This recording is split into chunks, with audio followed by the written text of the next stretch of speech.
somos muy literatos, te voy a leer La teoría del todo de Stephen Hawking. El origen y el destino del universo.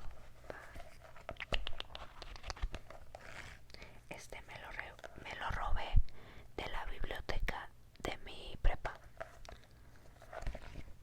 Sí, tenía pegado. Creo que ya no lo tiene. Ah, no, sí lo tiene. Tiene pegado aquí. Biblioteca Central. Este libro deberá ser devuelto o renovado en la fecha indicada. Toda revolución fuera de tiempo causará recargos. No si nunca lo devuelves. Excelente. Bonito recuerdo. Bueno, y qué hija de puta. Lo quité y lo usé como separador para guardar donde me había quedado. Excelente. Bueno, te lo voy a dejar desde el principio para que no te pierdas de nada. Primera conferencia, ideas sobre el universo. Ya en el 340 a.C., Aristóteles, en su libro sobre el cielo, pudo presentar dos buenos argumentos para creer que la Tierra era una bola redonda y no un disco plano. En primer lugar, advirtió que la causa de los eclipses de luna era que la Tierra se interponía entre el Sol y la Luna. La sombra de la Tierra sobre la Luna era siempre redonda, lo que solamente podía ser cierto si la Tierra era esférica. Si la Tierra hubiera sido un disco plano, la sombra había sido alargada y elíptica, a menos que los eclipses ocurrieran siempre en un momento en el que el Sol estuviera directamente sobre el centro del disco. En el segundo lugar, los griegos habían aprendido de sus viajes que la estrella polar estaba más baja en el cielo cuando se veía en el sur que cuando se veía en regiones más septentrionales. Aristóteles citaba incluso una estimación basada en la diferencia en la posición aparente de la estrella polar en Egipto y en Grecia, según la cual la circunferencia de la Tierra medía 400.000 estadios. No sabemos con exactitud cuál era la longitud de un estadio, pero posiblemente era de algo menos de 200 metros. Si así fuera, la estimación de Aristóteles sería algo más del doble de la cifra actualmente aceptada.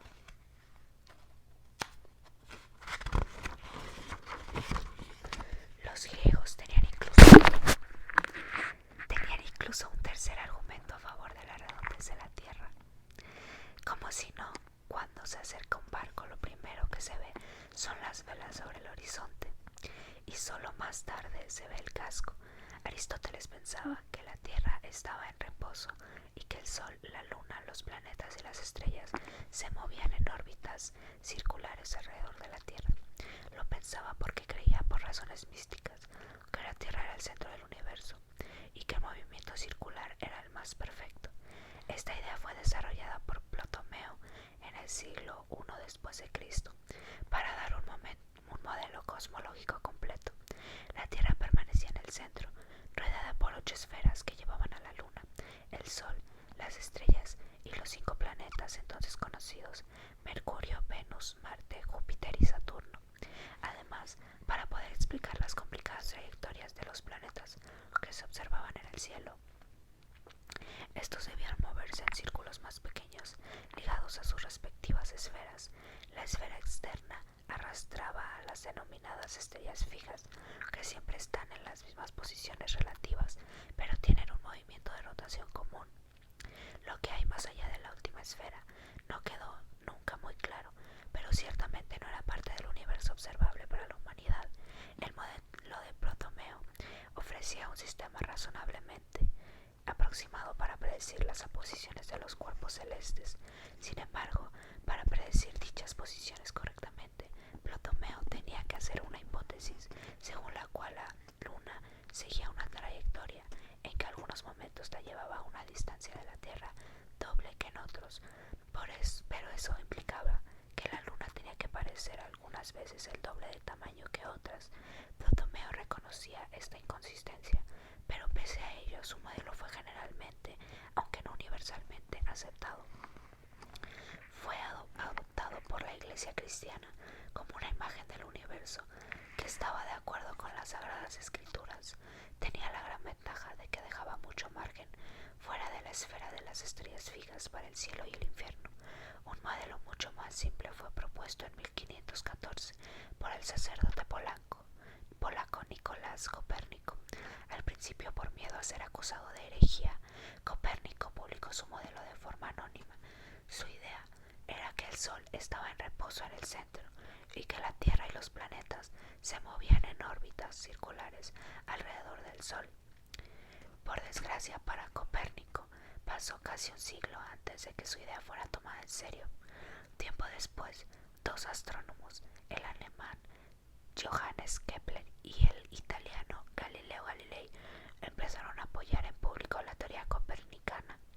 Pese al hecho de que las órbitas que predecía no encajaban perfectamente con las observadas, el golpe mortal a la teoría aristotélico ptolemaica, pinches nombres, que pedo, llegó en 1609. Ese año Galileo empezó a observar el cielo nocturno con un telescopio, un instrumento que se acababa de inventar. Cuando miró al planeta Júpiter, Galileo descubrió que estaba acompañado por varios satélites pequeños o lunas que orbitaban a su alrededor. Esto implicaba que no todas las cosas tenían que orbitar directamente en torno a la Tierra, como habían pensado Aristóteles y Ptolomeo. Por supuesto, seguía siendo posible creer que la Tierra estaba en reposo en el centro del universo y que las lunas de Júpiter se movían en trayectorias extraordinariamente complicadas alrededor de la Tierra, dando la impresión de que orbitaban en torno a Júpiter. Sin embargo, la teoría de Copérnico era mucho más simple. Al mismo tiempo, Kepler había modificado la teoría de Copérnico, sugiriendo que los planetas no se movían en círculos, sino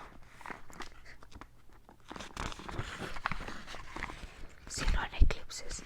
Ahora las predicciones encajaban por fin con las observaciones.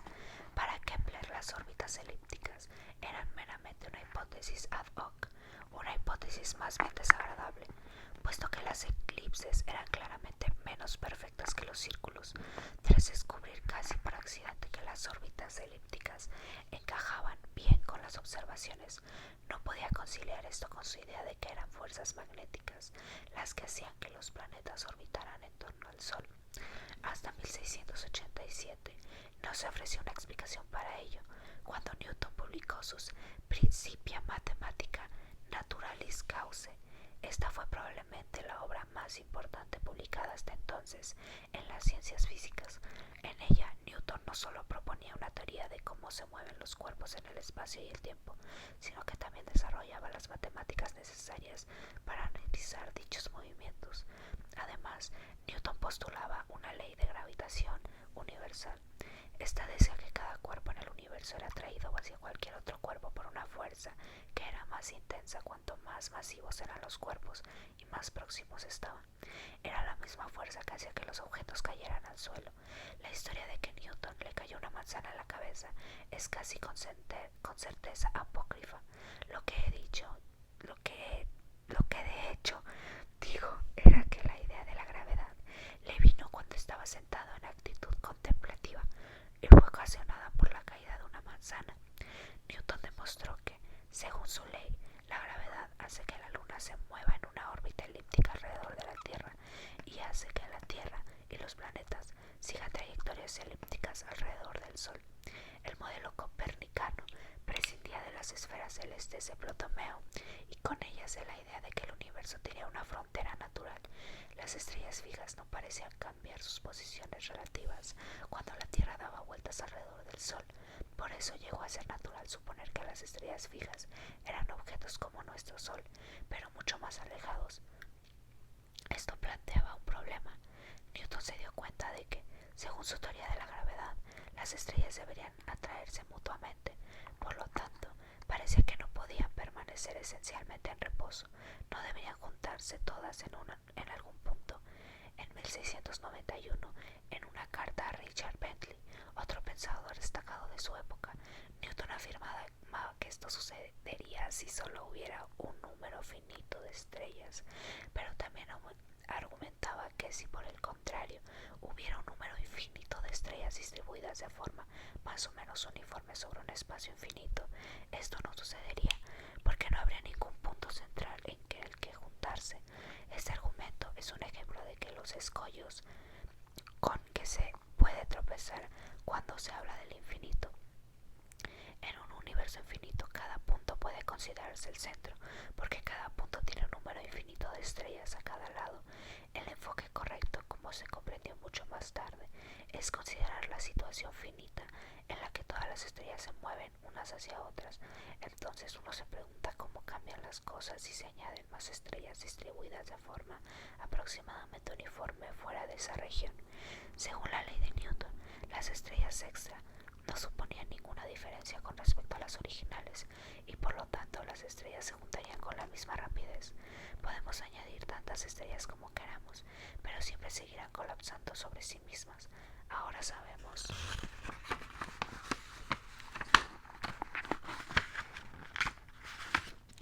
que es imposible tener un modelo estático infinito del universo en el que la gravedad sea siempre atractiva, un hecho revelador sobre la corriente general de pensamiento anterior al siglo XX es que nadie había sugerido que el universo se estaba expandiendo o contrayendo.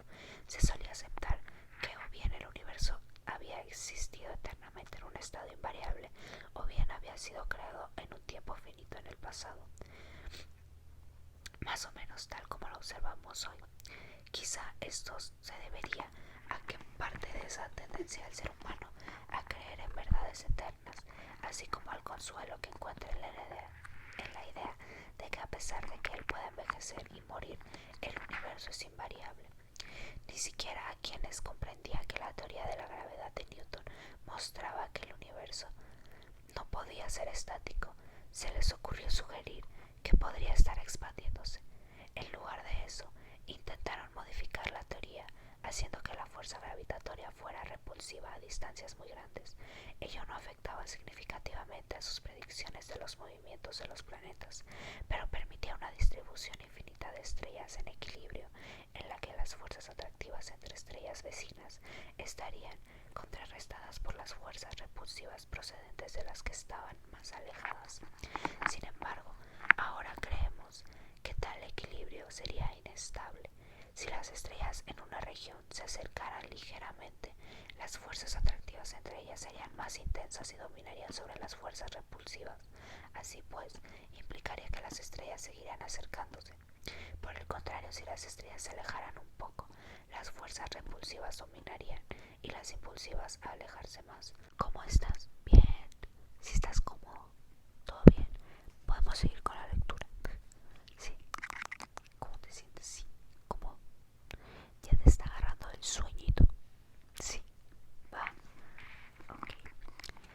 Entonces dice así. Otra objeción en un universo estático infinito se suele atribuir al filósofo alemán Heinrich Olbers.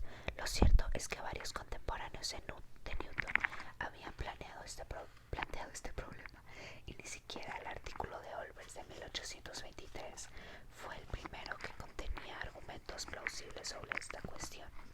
Sin embargo, sí fue el primero en ser ampliamente conocido. La dificultad está en que en un universo estático infinito prácticamente cada línea de visión acabaría en la superficie de una estrella. Por lo tanto, cabría esperar que todo el cielo sería tan brillante como el sol, incluso de noche. El contraargumento de Olbers consistía en que la luz procedente de estrellas lejanas estaría atenuada por la absorción por materia interpuesta. Sin embargo, si esto sucediera, la materia interpuesta acabaría calentándose hasta que brillara tanto como las estrellas. La única forma de evitar la conclusión de que la totalidad del cielo nocturno debería ser tan brillante como la superficie del sol sería que las estrellas no hubieran estado brillando siempre, sino que se hubieran encendido en algún momento finito en el pasado. En tal caso, la materia absorbente podría no haberse calentado todavía, o la luz procedente de estrellas lejanas podría no habernos llegado. Y eso nos lleva a la pregunta de qué podría haber provocado que las estrellas se hubieran encendido en su momento. El comienzo del universo. El comienzo del universo había sido discutido, por supuesto, desde hacía ya mucho tiempo. Según varias cosmologías primitivas de la tradición judía, cristiana, musulmana, el universo empezó en un tiempo finito y no pasado. Una razón para tal comienzo era la idea de que era necesario tener una causa primera para explicar la existencia del universo. Otro argumento fue propuesto por San Agustín en su libro La ciudad de Dios, donde señalaba que la civilización progresa y nosotros recordamos quién ejecutó cierta tarea o desarrolló cierta técnica. Por lo tanto, el hombre y con ello también quizá el universo no pudo haber existido siempre. De lo contrario, ya habríamos progresado más de lo que hemos hecho. San Agustín aceptaba una fecha en torno al 5000 a.C. para la creación del universo, según el libro del Génesis. Resulta curioso que esta fecha no está muy lejos del final de la última glaciación, aproximadamente en 10.000 a.C., que es cuando comenzó realmente la civilización. Por el contrario, a Aristóteles y la mayoría de los filósofos griegos no les gustaba la idea de una creación porque sonaba demasiado a intervención divina. Por eso creían que la especie humana y el mundo a su alrededor habían existido y existirán para siempre. Ellos ya habían considerado el argumento del progreso que se ha descrito antes y respondían al mismo diciendo que había habido diluvios periódicos u otros desastres que repetidamente volvían a poner a la especie humana en el principio de la civilización. Cuando la mayoría de la gente creía en un universo esencialmente estático e invariable, la pregunta de si tuvo o no un comienzo era realmente una pregunta metafísica o teológica. Se podía explicar lo que se observaba de una o de dos maneras. O bien el universo había existido siempre, o bien se puso en marcha en algún tiempo finito de modo que pareciera que había existido siempre. Pero en 1929 Edwin Hubble hizo la singular observación de que donde quiera que miremos las estrellas distantes se están alejando rápidamente de nosotros. En otras palabras, el universo se está expandiendo. Esto significa que en tiempos anteriores los objetos habrían estado más próximos. De hecho, parecía que hubo un momento hace entre 10.000 y 20.000 millones de años en que todos estaban exactamente en el mismo lugar. Este descubrimiento llevó finalmente a la pregunta del comienzo del universo al dominio de la ciencia. Las observaciones de Hubble sugerían que hubo un momento llamado el Big Bang en el que el universo era infinitesimalmente pequeño y por consiguiente infinitamente denso. Si hubo sucesos anteriores a este momento, no podían afectar a lo que sucede en el tiempo presente. Su existencia puede ignorarse porque no tendría consecuencias observacionales. Se puede decir que el tiempo tuvo un comienzo en el Big Bang, simplemente en el sentido de que no pueden definirse tiempos anteriores. Habría que dejar claro que este comienzo en el tiempo es muy diferente de lo que se habría considerado previamente en un universo invariable. Un comienzo en el universo es algo que tiene que ser impuesto por ser fuerza del universo. No hay ninguna necesidad física de un comienzo. Se puede imaginar que Dios creó el universo literalmente en cualquier momento en el pasado. Por el contrario, si el universo se está expandiendo, puede haber razones físicas de por qué tuvo que haber un comienzo. Se podría seguir creyendo que Dios creó el universo en el instante del Big Bang. Incluso podría haberlo creado en un tiempo posterior de tal forma que pareciese que hubiera existido un Big Bang, pero no tendría sentido suponer que fue creado antes del Big Bang. Un universo en expansión no excluye la figura de un creador, pero pone límites a cuánto él podría haber realizado su obra. Y ese me parece, sí, esa fue la primera conferencia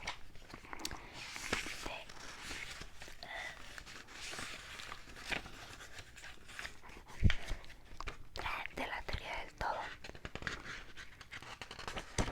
La primera conferencia, ideas sobre el universo. Si les gustó, podemos leer la segunda conferencia. Si te gustó, podemos leer la segunda conferencia. Te puedo leer la segunda conferencia, ¿no? No, pues, qué caráis, qué uyuyuy. Ese fue del Big Bang.